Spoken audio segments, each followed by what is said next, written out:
Hi friends, ఈరోజు మనం వచ్చేమి సింధు నాగరికత కోసము బిట్స్ నేర్చుకొని వచ్చేమి ప్రిపేర్ చేసుకుందాం. ఏపీపీఎస్ గ్రూప్ 1 గ్రూప్ 2కి ఎవరెవరైతే ప్రిపేర్ అవుతున్నారో వాళ్ళందరి కోసం నేను చేసి పెడుతున్నాను. నచ్చితే ఒక లైక్ చేయండి, లేదనుకొని వచ్చేయమంటే కామెంట్ చేయండి.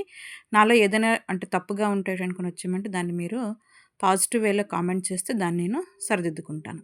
సో ఇప్పుడు మనం క్వశ్చన్స్లోకి వెళ్ళిపోదాం. ఫస్ట్ వన్, సింధు నాగరికతను మొదటిసారిగా క్రీస్తు శకం 1826లో పేర్కొన్నది ఎవరు? 1826లో ఎవరు పేర్కొన్నారండి మన సింధు నాగరికత కోసం? Charles Mazzini.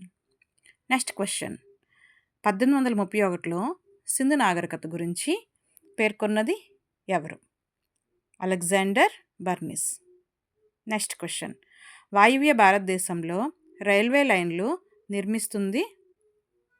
నిర్మించినప్పుడు 1920లో బయటపడిన నాగరికత ఏంటండి? 1920లో రైల్వే లైన్లు నిర్మిస్తున్నప్పుడు బయటపడిన నాగరికత ఏదండి?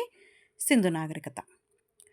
హరప్పా ప్రాంతంలో త్రవ్వకాలు జరిపినవి ఎప్పుడు?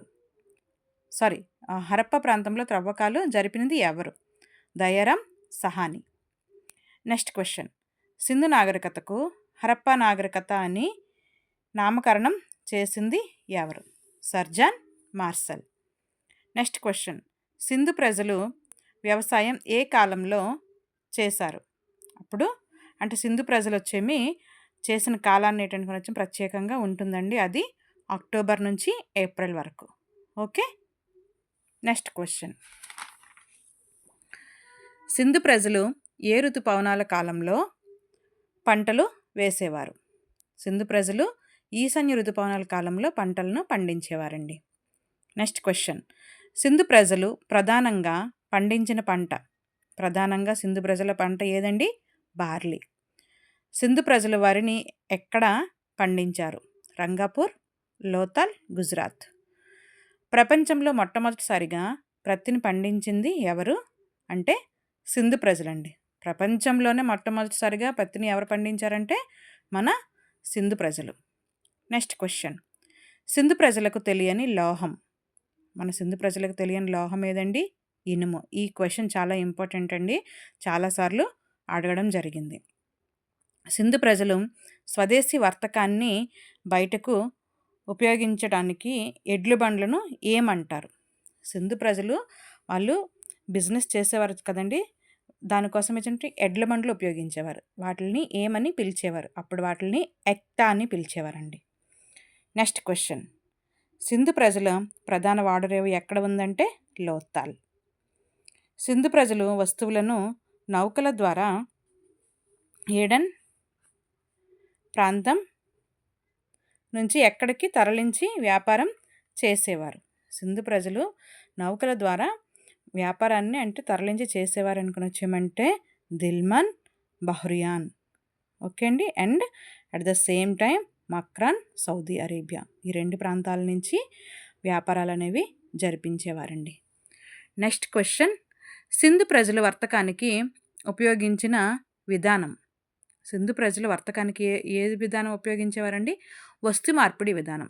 వస్తు మార్పిడి అంటే తెలుసు కానీ అప్పట్లో ఏంటంటే మనకి మనీ అనేది ఇంకా రాలేదండి, కరెన్సీ ఇంకా రాలేదు. సో అప్పటి వాళ్ళు ఏం చేసేవారంటే మన దగ్గర ఉన్న వస్తువుల్ని వేరే వాళ్ళకి ఇచ్చేసి మన దగ్గర లేని వస్తువులని వాళ్ళ దగ్గర నుంచి మార్పిడి చేసుకునేవారు.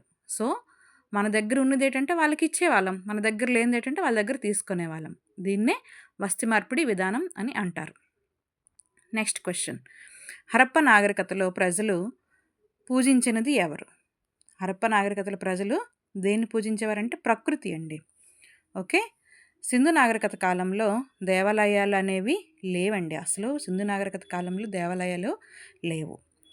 నెక్స్ట్, హరప్పా ప్రజల మతానికి సంబంధించిన ముఖ్యమైన ఆధారం. హరప్ప ప్రజలకు సంబంధించింది ముఖ్యమైన ఆధారం ఏంటంటే ముద్రికలు. ఈ ముద్రికలు అనేవి చాలా ఇంపార్టెంట్ అండి. హరప్పా ప్రజల యొక్క మతానికి సంబంధించి మనకు తెలియచేసినవి ఈ ముద్రికల ఆధారంగానే మనకి తెలియజేయడం అనేది జరిగిందండి. నెక్స్ట్ క్వశ్చన్, హరప్పా ప్రజలు ముఖ్య దేవుడు ఎవరు? హరప్పా ప్రజల యొక్క ముఖ్య దేవుడు ఎవరు అంటే పశుపతి మహాదేవుడు. ఈ క్వశ్చన్ కూడా చాలా ఇంపార్టెంట్ అండి, చాలాసార్లు అనేది అడగడం జరిగింది. పశుపతి మహాదేవుని విగ్రహం ఎక్కడ లభించింది? పశుపతి మహాదేవుని విగ్రహం ఎక్కడ లభించింది అంటే మొహంజదారో. ఓకే అండి. సో, ఇక్కడ వరకు ఈ 20 క్వెషన్స్ ఏంటంటే మనము చక్కగా ప్రిపేర్ చేసుకొని డైలీ కొంచెం కొంచెం చేసుకుంటూ వెళ్దామండి.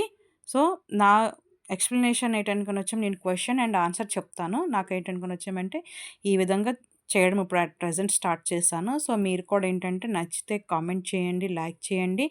ఇంకేదైనా మీకు ఏటనుకొనొచ్చామంటే అన్నీ ఇప్పుడు ఏపీపీఎస్సీ గ్రూప్ 1, 2కి ఏటనుకొనొచ్చామంటే ఏంటేంటి కావాలి అన్నీ మీకు రాసేటంటే వీడియోస్ చేసి పంపిస్తాను. So, like, subscribe and comment please and politely. Thank you.